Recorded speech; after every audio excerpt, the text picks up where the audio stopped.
First off, I want to thank you for having me, and I want to tell you how thrilled that Prince William County Public Libraries are part of this.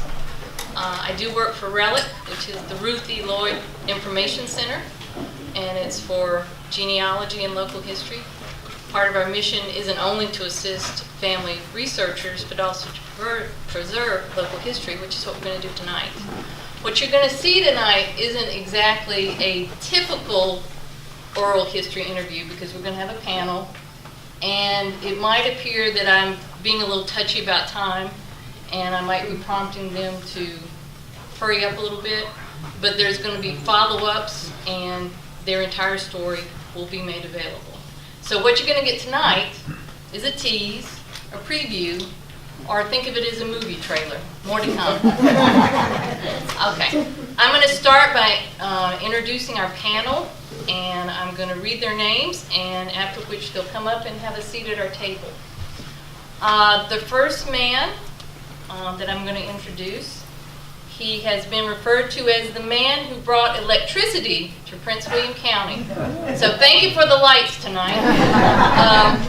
Mr. Garber grew up on a family farm in Woodbridge without electricity. Now that will prompt you to want some light. And later worked with fellow farmers to form an electrical co-op that turned into one of the largest in the nation. And it's that little company known as Novak. Mr. Garber served on the Novak board for 67 years and was awarded the Charles J. Colgan Visionary Award. Manley Garber, would you please come up and take a seat at our table?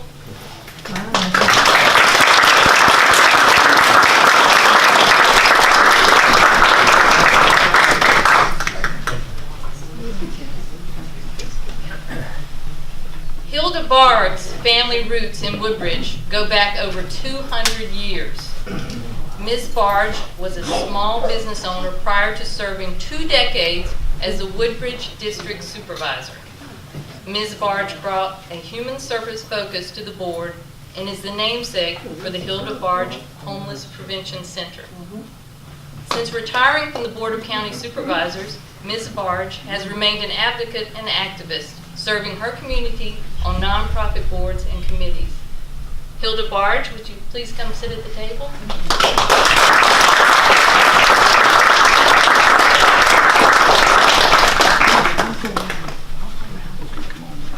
It doesn't matter. Just get comfortable. We'll be here a while. Sandra Dawson is a member of one of Woodbridge's oldest families. The Dawsons have been in Woodbridge since the 1800s, and their name can be found across Woodbridge, including Dawson Beach Road. Ms. Dawson had a long, distinguished teaching career that included a presidential awardee for teaching mathematics. Since retiring, she's been active in serving the Woodbridge community through her positions on the Prince William County Commission on Aging and Housing Board. Ms. Dawson, would you please come?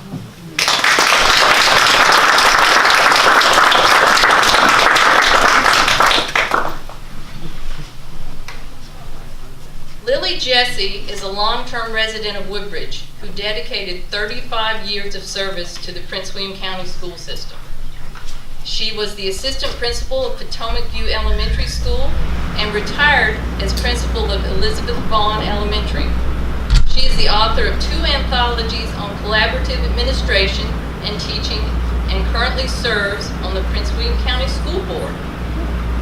Ms. Lillie Jessie, would you please come forward?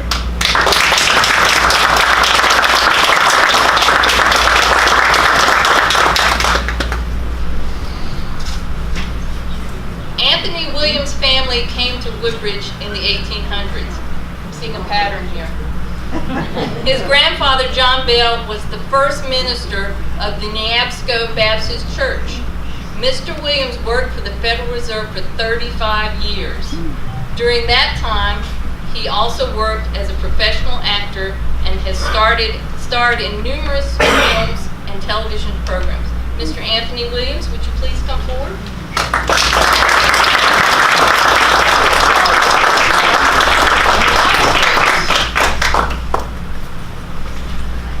Well, forgive me, Mr. Albert Williams. Okay. So what we're going to do is I'm going to read a question, and I think I might have to pass the microphone and have you pass it down. But we're going to go, hopefully, see how this cord reaches, from right to left. I think it will. We're going to start with Mr. Williams, and he'll answer and pass it on. Like I said, each panelist has 2 minutes to answer, because we're on a little bit of a time schedule. The next question, you'll be first, and then you'll be first, and you'll be first, and we'll go in a round. All right. Mr. Williams, how long have you lived in Woodbridge, and what brought you here? Well, I've lived here for 77 years. But out of those 77 years, I spent 40 of them in New York working at the Federal Reserve Bank. And after I retired from the Federal Reserve Bank in the Wall Street District in New York, like the prodigal son, I returned home to Woodbridge.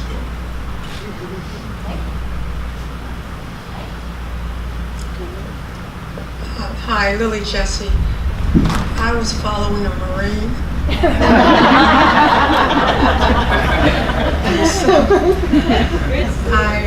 I'm originally from South Carolina, and I went to South Carolina State University.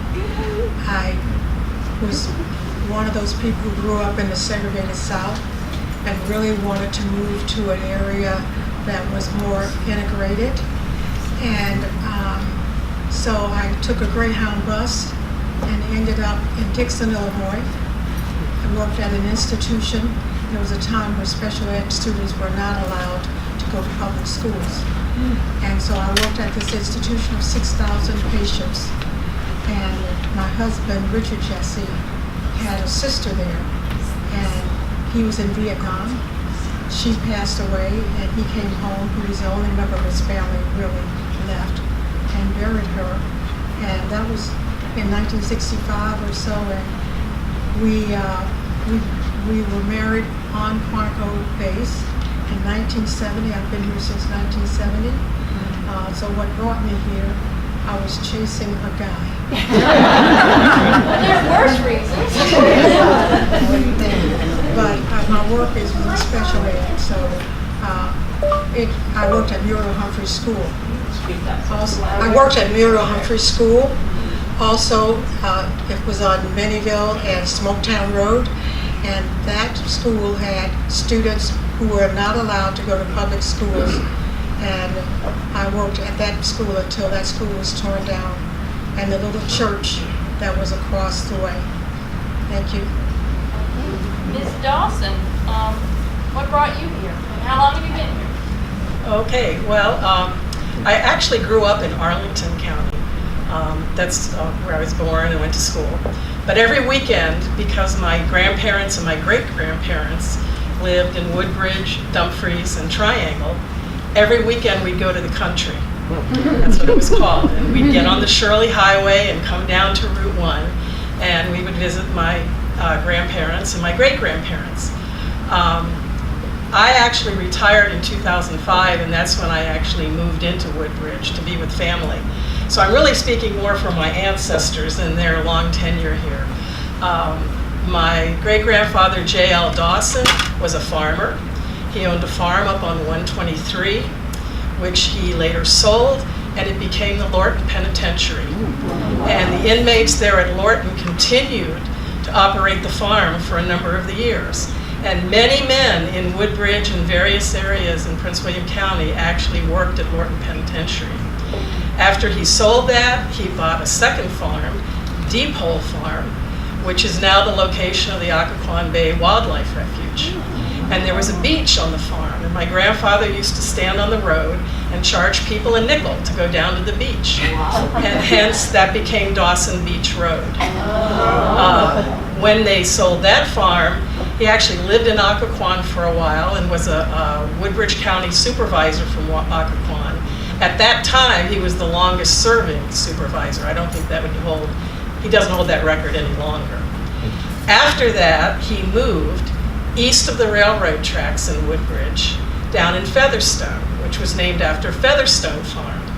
Now, east of the railroad tracks, there were a lot of what they called hunting camps and lodges, a lot of log cabins. Presidents and people from Washington would come down to go duck hunting. And he lived in one of those log cabins until he died in 1967. And I recently moved that log cabin over my property and restored it. And so it's still down there. And when I get to another question, I'll tell you about my other great-grandfather. Good segue. Ms. Barg. How are you?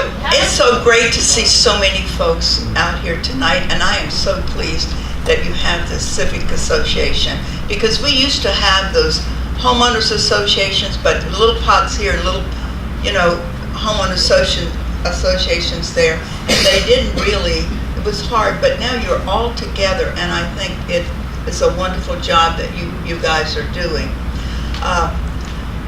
The question is, who brought me here? God brought me here 85 years ago. Amen. And I still live in the same community where I was born. I was born and raised in Prince William County. I was born on Cherry Hill Road, and to this day, my home is still there. Of course, it all looks totally different today. You better know this as Potomac Shores, if you've driven down in that area, to see all of those beautiful things that are happening, and where we hope we'll soon have the town center and the train station. So things are different, but I'm born into a family. My father was a commercial fisherman, and my brothers were commercial fishermen, and just a little bit about everything in the whole district. You wonder, well, why does she live in Cherry Hill and call it Woodbridge? Because that's when they did the district, drew the district lines. I was separated from the Dumfries, which we now call Potomac District, to the Woodbridge District. And I was elected in 1987.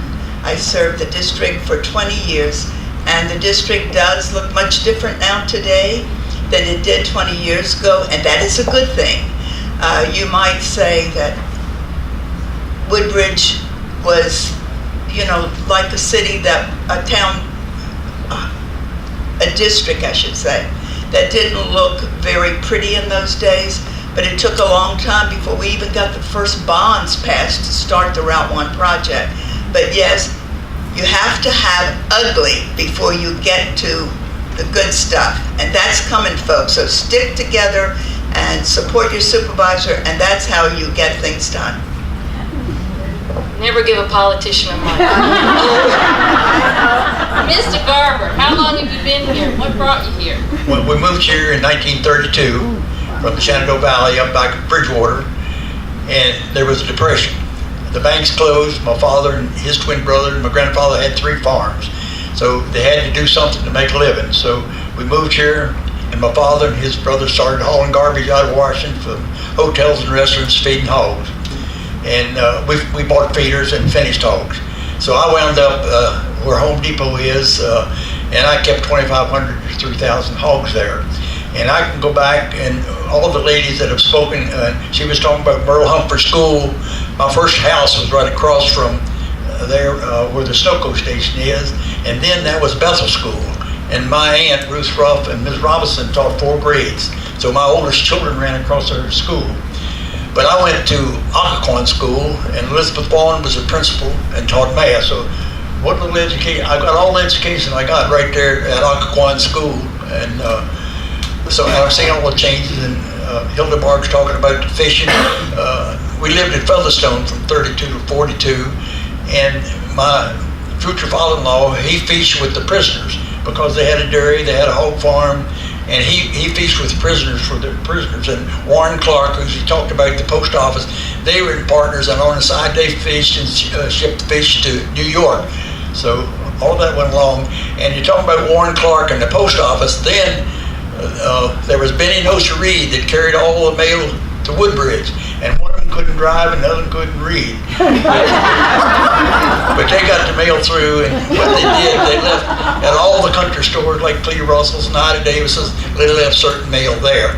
So, and talking about Occoquan School, and she was talking about the black colored school, of course, and I don't know if I'm supposed to be talking about this or not, but it was up at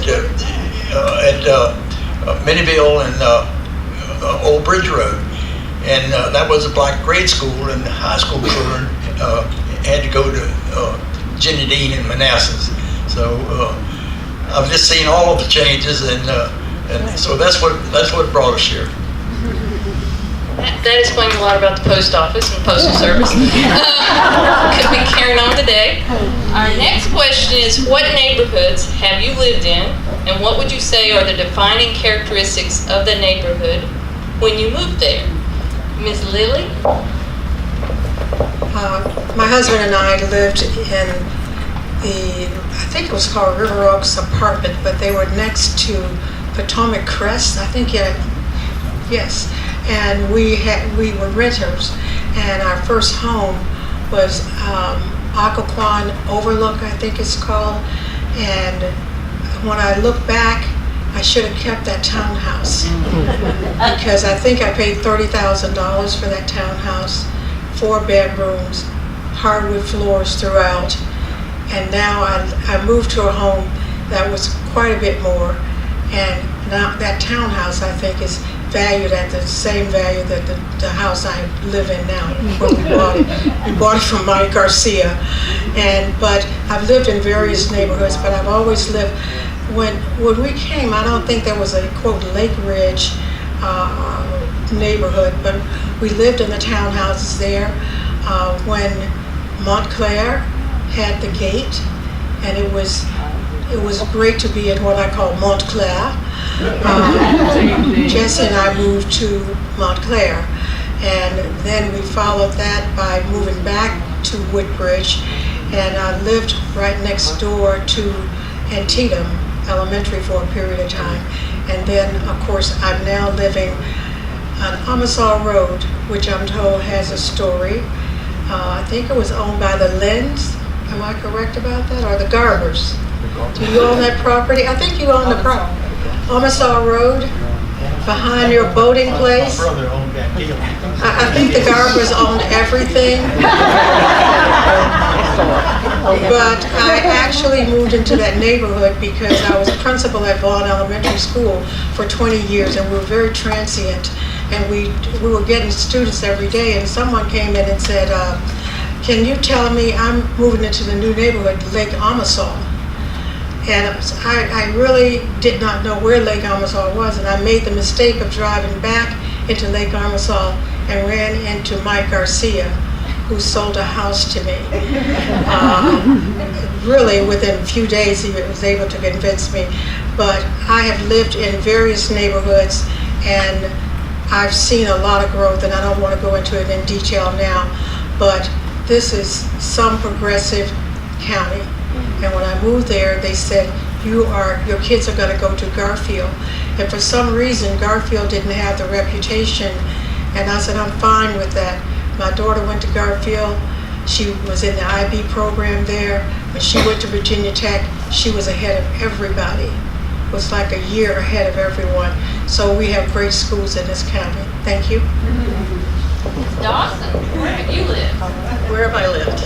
Well, a lot of places besides before I got to Woodbridge. When I grew up in Arlington, taught down near Richmond for a while, went up to U of I for a master's degree, went to Paris, France, and taught for 5 years. Taught north of Chicago, and then when I retired, I had to come home, and I came back to Woodbridge. And I lived in my Uncle Pud. Some of you knew Uncle Pud, I think. He lived down on Occoquan Bay in this my little shack, I called it. Prince William County actually assessed it at $20,000, but I lived there for 10 years, and then Mike Garcia, just in the last year, I built a house down there. But as I say, I used to come down and visit my grandparents, so I'm going to hit the other grandfather now. P.C. Wiglesworth. He worked for RF&W Railroad. He was from Caroline County. Moved to Woodbridge, and he bought the station master's house, which is on Railroad Avenue, just east of Route 1 before you cross over into Fairfax. And the house is still there. He bought it in 1905 for $1,300. I have his records where he bought plaster and horsehair for the walls. I can tell you how many gallons of honey and how many eggs he got because I have his journal. When he sold that, when he moved out of that, they rented rooms there, and it was a tavern for the Woodbridge Railroad Station. He had a farm on Route 1. The driveway to the barn is the current road that is the Prince William Parkway that comes into Route 1. The Cardinal Bank that was where their house was. The baseball field was the barn. Fred Lynn's school was the cow pasture because it was a dairy farm. Behind the baseball field were the pigsties, and my grandmother had a crock on the back porch that all the scraps went in for the pigs. And later my great-grandmother donated the top of that hill for St. Margaret's Episcopal Church. And so they lived there for quite a while. And as I say, the house at Railroad Avenue is still there. You can get through it by going through Belmont Bay and cutting across railroad property to get to the house. It's the two-story house with the porches. I think it would make a great B&B for railroad enthusiasts because they get a lot of trains. Well, I think I pretty well told you earlier how I got here. But the most defining character of the Cherry Hill community, and when I was growing up, I would say was the Potomac River. In those days, the Potomac River was so clean, and you could see the bottom. Now it's all muck, as you all know. But we would picnic, kids were allowed to swim and fish, and had a baseball field just out in a field somewhere. But those were the days when kids, you were not afraid to let your child get out and walk around in a community and play. But one of the things that I wanted to tell you about is the post office. Since we were talking so much about post office, there was a little post office in Cherry Hill, and every day there was this arm that came out over the track. The postmaster would hang the mail that was to go out on that hook. And when we were kids, we used to go and watch the train come and grab the mail bag. And it just seems like so long ago, and how far we've come and the changes we have seen over the years. And I'll talk more later. I don't want to talk anymore. Well, I should tell you this about Cherry Hill, where Hilda Barg come up. When I come along, if you didn't know who you was going to see down there, you better stay away from her. And some of them could tell you why, too. But anyway, when we first moved here, we moved to Featherstone. And before we were there years ago, Featherstone was a huge dairy. They had, as you went into Featherstone, the old building that's there now on the left, that was the post office. And my father's twin brother lived there. That's where he lived. And just below that was a huge horse barn. Yep. And right across from that was a blacksmith shop. Below the horse barn, there were two large dairy barns. And across from them was a cheese factory. They called it the Comus factory. So Featherstone was a big farm at one time. And that farm ran from where Blackburn Road is, the 7-Eleven clear to the river. And as Hilda said, the water was clean then. There was a good beach right where Time and Tide is today. And Bobby Turtle's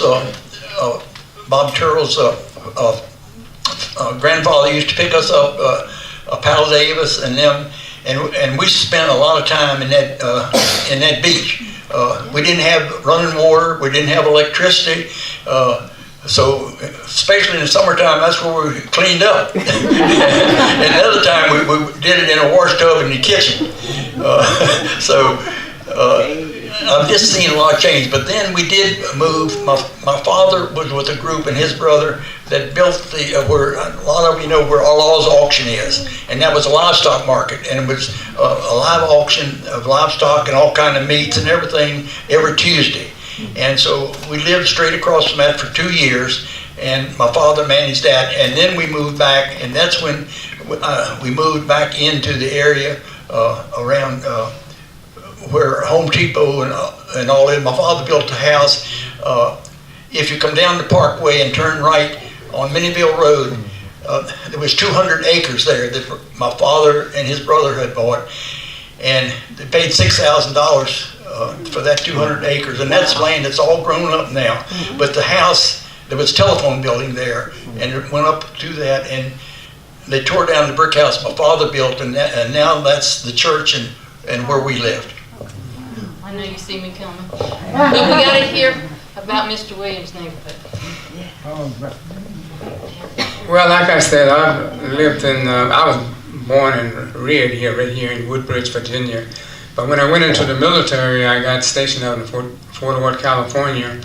And when I finished my military service there in California, I decided to move back east. So I came back home here to Woodbridge, and I didn't want to live in the Woodbridge anymore, so I had $94, and I got on the Greyhound bus and I went to New York City. Didn't know a thing about New York City. I thought it was all New York City. So I got there and I put 25 cents in a machine and put my shopping bag in one of those 25-cent machines to hold my belongings. And I walked around Manhattan from I guess about 11 o'clock that night until about 5 o'clock in the morning. So I finally got up to a hotel on Riverside Drive, right off Broadway, right near the Hudson River. And I went in there. There was a very nice old German lady. And I said, I'm looking for a room. So she said, well, I got a room here for you, $13 a night. I said, I'll take it. And I ended up staying there for about 5 or 6 months. And the first day I went out to get a job, I got a job at a bank called Citibank, which is now, well, it was called First National Citibank. It's called Citibank now.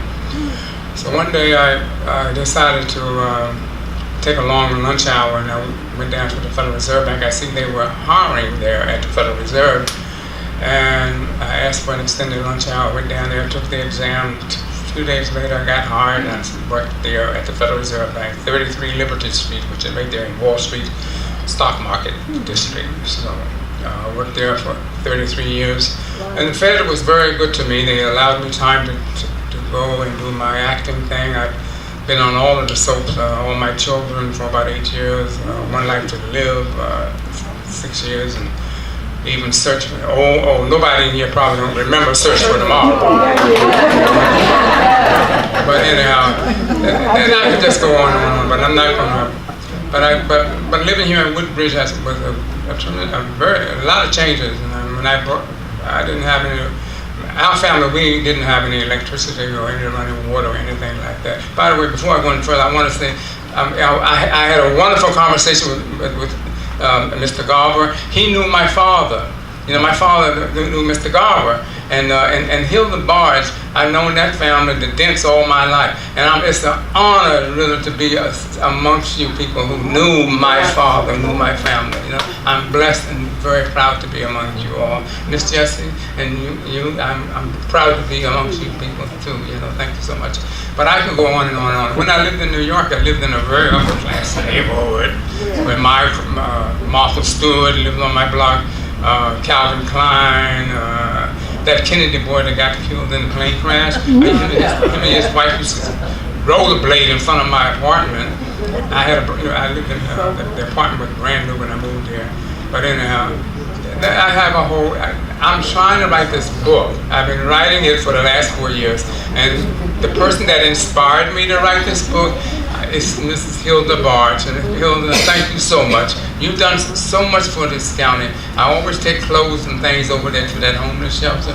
But God bless you. You are a blessing to this county. You really are. God bless you. I won't say anymore.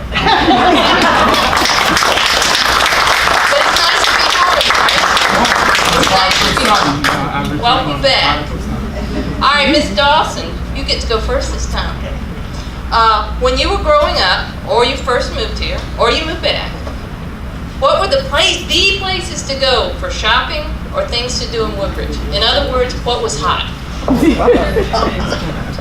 Before I start, I'd like to mention too that I was talking to Mr. Garber before the program. I found out that he bought his first car for my grandfather, and it actually ran. It was a good car. So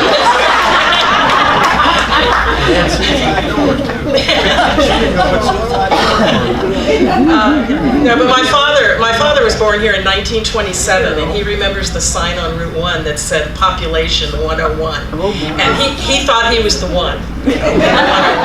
He was sure that was him. But I can remember when we'd come to visit my grandparents, they would tell us stories about going to the dance halls. And there was one where the Time and Tide is, and I believe there was another one over on Old Colchester Road, near where Dr. Reed, his house is, if you know where that is, on Old Colchester Road. My grandmother, when I would come and stay with her, across the street from her, where there's Featherstone Plaza now, was this just little tiny grocery convenience store, wrapped completely in a chain link fence because they would close it up at night so nobody could get in there and steal anything. But we would go shopping over there. And on my mother's side of the family, my grandfather Ertley opened a little small store that only sold milk and bread in Triangle. It was on Old Triangle Road, Ertley's Grocery. Some of you may have gone there. And they used to donate ice to the churches. All the churches would come there to get, because they were the only ones with block ice. Hilda's family would bring the fish to sell. Dairy farmers would come in with milk and cheese and different things. And that store operated from 1952 till 1995 back home. And the building is still there in Triangle. It's not, for a while after they closed it was a bait shop, and then since then it's just been vacant. But Ertley's Grocery, and they had penny candy, and the kids would just love coming in and getting that penny candy. And bologna, and he even had a chart up how thick you wanted your bologna slices, or how thick you wanted your bacon or your cheese, or whatever. And my parents would get so upset when they would sometimes see families come in, and the parents would be buying cigarettes and beer along with their groceries, but they wouldn't let the kid have a candy bar. And so my mother would always find a way to sneak some candy to the kids before they left the store. So there are a lot of kids will tell you about their trips down to Ertley's Grocery. And a lot of people in Woodbridge, they got their first jobs there because they hired a lot of high school students to work there at the grocery store. All right, Ms. Barg, where were you going and what were you doing? I can tell you, there wasn't a whole lot to do, and where we went to shop. There was an A&P, a small A&P in Quantico, and my mother, I'm from a family of 11 children, my mother would ride the train from Cherry Hill to Quantico to get the groceries, and my brothers would have to go with her to help bring the bags home. That was a every Saturday jaunt that they took. But it was, there was nowhere to get groceries except Quantico, Ertley's store, and I love the picture up here of the old log cabin because my mother could go to the old log cabin. Now they sold sliced bologna, and you could get cheese on the wheel, and we were so proud when my mother had extra money, which was not very often, that we would get some of that cheese and bologna, and that was our treat for Sunday if my mother had the money to go there. But when People's Department Store came to Woodbridge, we were uptown. Let me tell you, we were uptown. That was the place to shop. But I remember as a child, another thing that you're going to get a good laugh out of, the only movie was down in Occoquan. And let me tell you, you sat with your feet up on the seat because the mice were running underneath. This is a very, very true story. And you know, we didn't have a lot of entertainment, but families in those days made entertainment. Sunday afternoons, the kids went to the river to fish. They had picnics. Families were together. They played croquet in the backyards. So you had to make your own fun in those days. That's the way it was. So how far have we come? A long, long way. Garber, what were you doing? Well, as far as your groceries, there were no grocery stores, except, now, one of the best, I guess, was Fred Lynn's in Occoquan, which is right across from Town Hall. And then there's a country store where the barbecue place is at the end of Occoquan Road. That's where you got your groceries. But one of the best known stores in Occoquan was Ogle Harris. He was a black gentleman. He was open on Sunday, and he had the reputation of being the most honest person, and he was really a nice guy. So we went to Ogle Harris. Now, the Woodbridge area was dry, so people went over into Fairfax County on Sunday to get their beer and so forth. But so that's where you went. So there were no grocery stores, and I built the Handy Dandy Center. When I built the Handy Dandy Center, there was not a grocery store in Woodbridge. Soon after that, there was an IGA that built right at the end of Occoquan Road. Was an IGA that come in. But I built the Handy Dandy Center and leased it to Bob Roadcap and later sold it to him. And when that opened up, people weren't there really to get their groceries. And like I say, as far as entertainment, Yellow Lantern was a hot spot then. That's, you know where Yellow Lantern is. Right next to my grandmother's. That's down at, it's right at Featherstone. This is before we get to Featherstone Road. Next to that shopping center. So that was a pretty hot spot for young people to go and have a good time. And I know at one time in high school, there was a couple of girls that hadn't skipped school, and they didn't want to graduate without skipping. So I took them down to Yellow Lantern one day. And so. What nice. And she was talking about the dance halls, and there was a Red Onion, you know, up where it's the other side of where the McCourt building is now, and then up at Ravenwood, you used to cross that branch. There was a nice, good dance hall there. So I didn't entertain to go to the dance halls much, but there were those two dance halls. So that was your entertainment. And let me just say that the movie theater, of course, we went to the movie, and I will have to say this: during the war, you couldn't drive your car there.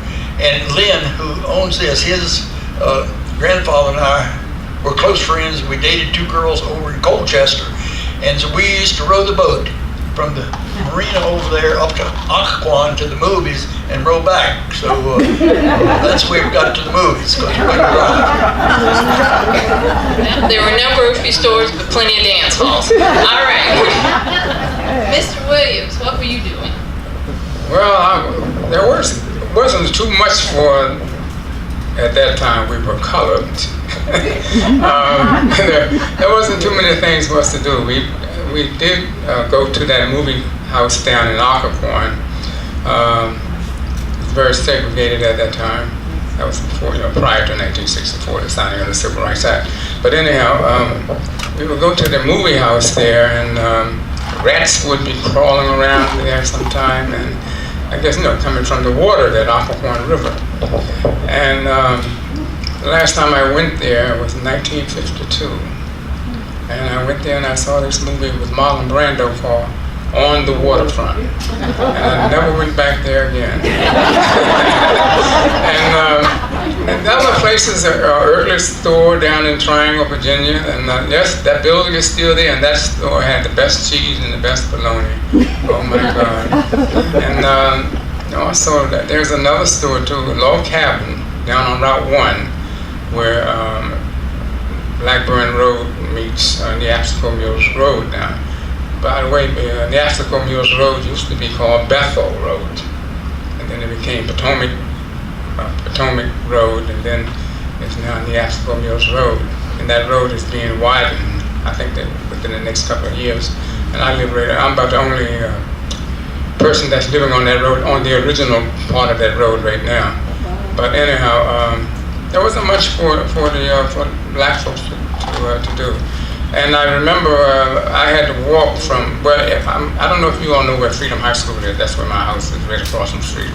Actually, where Freedom is was part of my family's property. And like I said, my family go back to the 1800s. But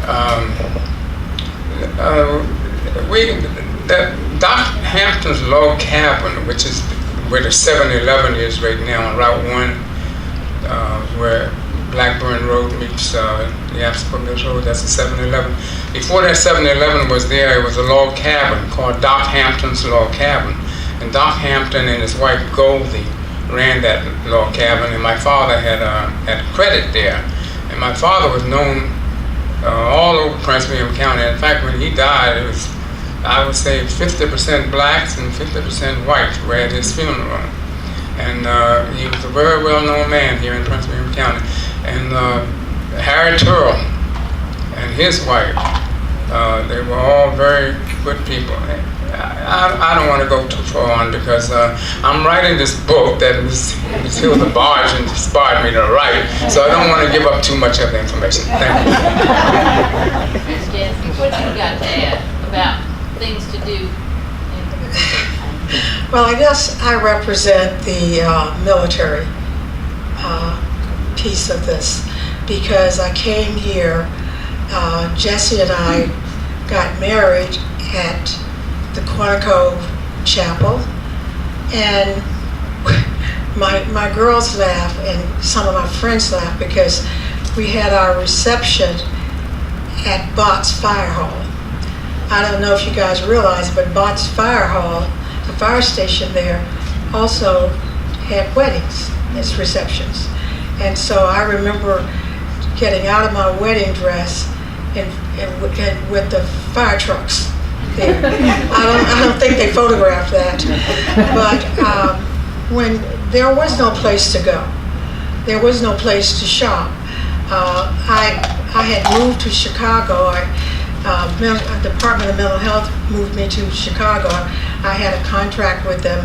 I had to get out of Dixon, Illinois, because race is something that's always with you, and I'd say you are who you were. So when I came Dixon, Illinois, the day I came in on that Greyhound bus, there was not one black person on the street. So I thought, I'll be here for a year and I'm going to leave. And then I met Jessie, and we got married, so we always go back to Dixon, Illinois. It hasn't changed that much. So I was so naive when I came to this here. I really thought I could go anywhere, do anything. So for my wedding, I had bought most of my clothing through, in Chicago, they had a black directory. Jesse Jackson was promoting black businesses. So fortunately for me, I bought my wedding dress and everything there, because when I came here, the only shop that I knew of was Peebles, and Marumsco Hills was it, Marumsco Plaza, and Featherstone. And I don't recall any other plaza. For my wedding, I had to travel to Manassas. I just remember going down 234 because we could not find a black couple to put on our wedding cake. And I was rather radical. I was in the marches and kind of went to prison during the marches. Most people don't know that, so. I had everything for my wedding was black. Everything. You know, I had a black forest cake. I had black invitation. Imagine that. My girls say, "Are you crazy?" But I had to go there, and I finally found a shop that had that. So there were lots of things. Most of my activities, my husband was the Marine Corps. At that time, was very segregated. My husband was the only African American officer in the basic school, the only one. And so we spent most of our time with military friends and military homes. We traveled there. There were so few black officers in the Corps at that time, you could put them all in half of this room. And so we formed a group, and we would go down to the Officers Club, and that's where I had my wedding, and that's where we did most of our activities. Believe it or not, I didn't realize this until late in my life, really. My husband has a cousin who's 107, was one of the elite African Americans, and she gave me these dinner plates, these china pieces, and I thought, why does she have all this china? Because African Americans were not allowed to go to restaurants, and so they met at homes and they had dinner parties, if you were part of the elite. So we did a lot of inviting friends over to our home. We didn't do a lot of going out. We went to I think it's, what is it called? The store for military where you bought alcohol. It's a 5-day store. The Class 6. Class 6. I don't know what it was. That was our weekends, really. We traveled from place to place. The African American couples pretty much stayed together, and we just did a lot of house parties. Well, unfortunately, we're running short on time, so we're going to skip to the last question, everybody, number 5. And the question is, describe one major change that has occurred in your time in Woodbridge and has had a positive impact on Woodbridge, and one that has been a challenge to the area. I like this question. Thank you very much. What I am most proud of, as serving as the Woodbridge supervisor, I was able to be part of the very first team that started the VRE trains. And we traveled from Woodbridge to Manassas to Stafford County every month and begging these folks to join the VRE. It went on for years before we were ever able to get it all together.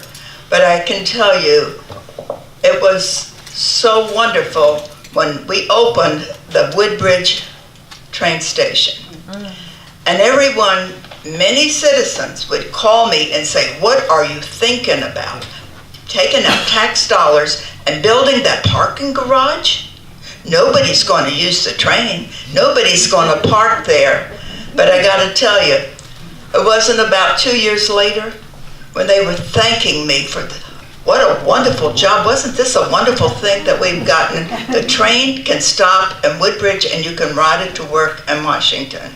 And the other thing that I see as a very positive thing that happened during my tenure was I was part of the original team to start the PRTC, the buses, and to start the little OmniLink, because we had so many people living on Route 1 and they couldn't get to Woodbridge to go to work, and the stores, the service, to serve, and whether they worked in a restaurant or whether they worked in the doctor's office. In those days, people didn't have 2 cars. Now they got 3 or 4. But that was the biggest challenge, I think, is the transportation, and I think it's still a big challenge to this day, is improving transportation and now infrastructure. Mr. Garber? Well, just before I get to that, Hilda Barg helped me a lot because I did own the land. I had the camper and trailer sales where the Kiss and Ride is, and she helped me a lot when the county and the railroad bought that. So thank you, Hilda. But the thing that has been most rewarding to me, like I said, we did not have electricity until I was in high school.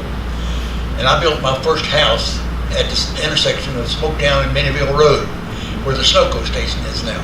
And I fronted Minnieville Road.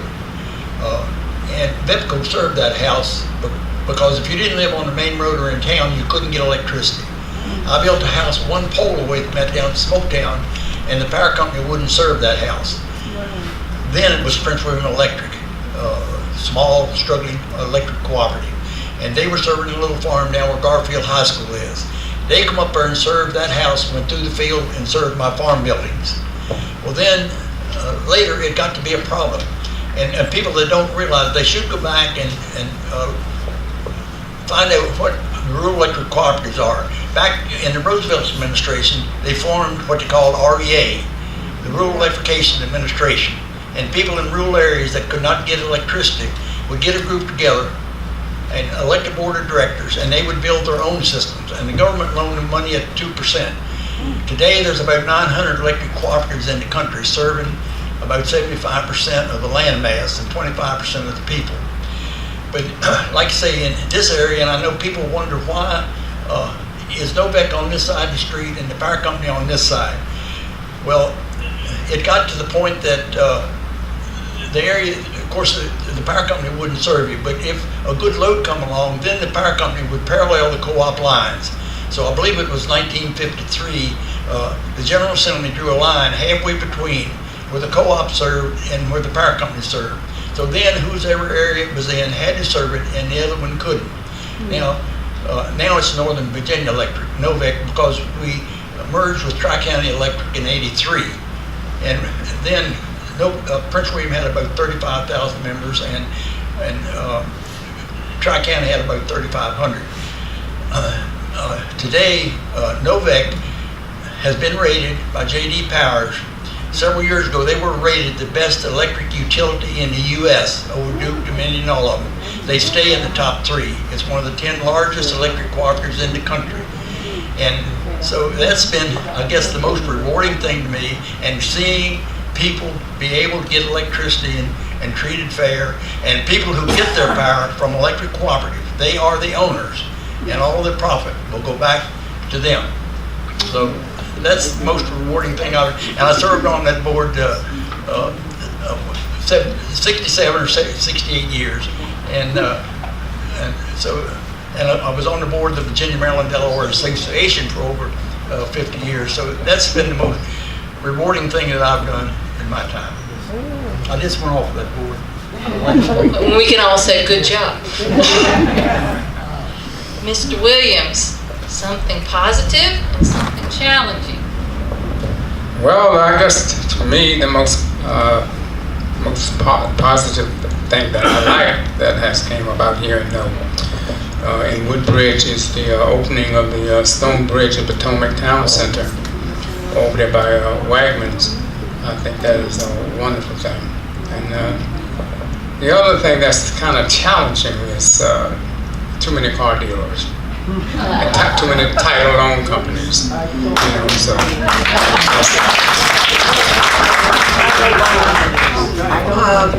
I think the most positive thing for me was perhaps the worst thing for me that impacted my life.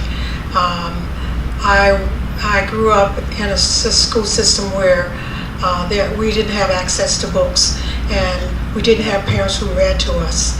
And because I grew up in that environment, I've never bought into the notion that kids who come from lower income families, don't have books, can't learn. And I've always believed that. And when I came here, the most positive thing that happened to me in Woodbridge was a man named Herb Saunders. I think that I felt that as a principal, I call people talent whisperers. Talent whisperers are people who just walk up to you and tell you you can do things. And I used to do that with my kids at Vaughan when I was principal. And I would just tell them, look, I'm expecting you to ace this test on 600, 500, and they did it. And so my talent whisperer was Herb Saunders. Herb Saunders met me, and he decided he liked me, and he said, you know what, he told Jeanette Riddle, I don't know if you remember, she was Jeanette Riddle, principal at Belmont where I worked. She said, I'd like for this young lady to be assistant principal at Minnieville. And he said, oh, Herb said, no, you can't do that because there's a 3-year rule. Actually, there were Herb's rules. We can't hire her. And then he met me and decided that he liked me. And so I was the first African-American supervisor in Prince William County. Wow. And went on to be principal at Vaughan. And a challenge that was really, Herb Saunders desegregated Prince William County schools without any problems, where other people were having all these big events and Wallace standing at the door. Herb Saunders integrated Prince William County schools with 4 ladies, 4 African-American women, and Fannie Fitzgerald was one of them. And so I had a friend call me and say, we want to name a school after Fannie Fitzgerald. And the reason it struck, Herb Saunders had made those 4 women his honorary pallbearers. And I didn't know the story, I didn't know the history, but I said, yeah, I'll help. And I called Fannie Fitzgerald, and she screamed on the phone because she said, "You want to do what? Name a school after me? It's only been 40 years. Nobody knows my story." And so I think the greatest thing that happened for me was being able to tell her story. And I think that the Fannie Fitzgerald thing didn't come from me. I think it came from God. And I was selected to help with that because I finally realized that this school, Fannie Fitzgerald Elementary, had no name when we were trying to name it. But Fannie Fitzgerald School is on Bonita Fitzgerald Drive. And I just found it eerie, and I use that as a way of helping to name the school, to convince the school board. And I had a little sign that showed Bonita Fitzgerald, who was, Olympic runner. And what would happen if you had a mother and her child on the same street? So that's the best thing that ever happened to me, being able to give back to kids and to give back to this community. Thank you. Ms. Dawson. What you were saying just reminded me is my very first job offer was from Mr. Saunders. It was a job offer. Yeah, it was to teach math at the old Garfield High School. I declined the offer because at the time Garfield was on double shifts. So it had one faculty in the morning and one set of students in the morning, and another faculty in the afternoon with a different set of students. And I decided for a first-year teacher that was more than I could take. But I think one of the big things in Prince William County has been transportation, the improvements over the years. Not that we don't have more to do, but you realize in the old days the train was it. I mean, my grandparents went to high school in Washington, D.C. on the train every day. And then my parents, of course, went to the Occoquan High School. But the train was very important here. During World War II, that train line was so important. The government had sentries set up all along that line to make sure nothing happened to it because of the armaments and the commerce that went up and down that railroad. They had observation towers to look for aircraft. And my dad would sneak out at night when he was in what would have been junior high school to sneak out to go and guard the railroad. So, I mean, it was always very important. And now we're working on the roads and working on the ferry, and so there's more to do, but I think it's really important. And I'd also like to just mention recreational opportunities. In the old days, you could go out and swim in Occoquan Bay and drink the water and see the bottom, but now you don't have that, so it's nice that we're providing other opportunities because it's so important for kids. If they're involved in sports, they're not out on the streets getting in trouble. I think sports opportunities are very, very important for kids. I think one of the challenges in not only Woodbridge, but a lot of Prince William County, is the older residents that have properties in the county that try to do things with those properties. Those properties, some of them were 100 years before the zoning regulations were passed. And they may try to remodel their house, they may try to build a new house for themselves, or they may try to have developments on small parcels of land in Woodbridge or in other parts of the county. Not big fields out in Gainesville, but small parcels. It's very, very difficult. And I think the county really needs an ombudsman program where people understand the problems of old properties throughout Prince William County. And those ombudsmen help them to try to overcome all the obstacles. Because many of the people in the planning offices just do not understand. They're willing to put up barriers, but they're not willing to help find a way to solve the problems sometimes. So I think we really need an ombudsman program for some of the older residents who feel New Woodbridge is important, New Prince William is important, but we can't forget the people that built the county. Well, I'm not sure who put together the panel, but I don't think you could have done a better job. These are some fascinating people. Don't you want to hear more? Yes. Yes. And that's the good thing about this. This is just a preview. Please get involved with the project because it's definitely something worth listening to. And thank you.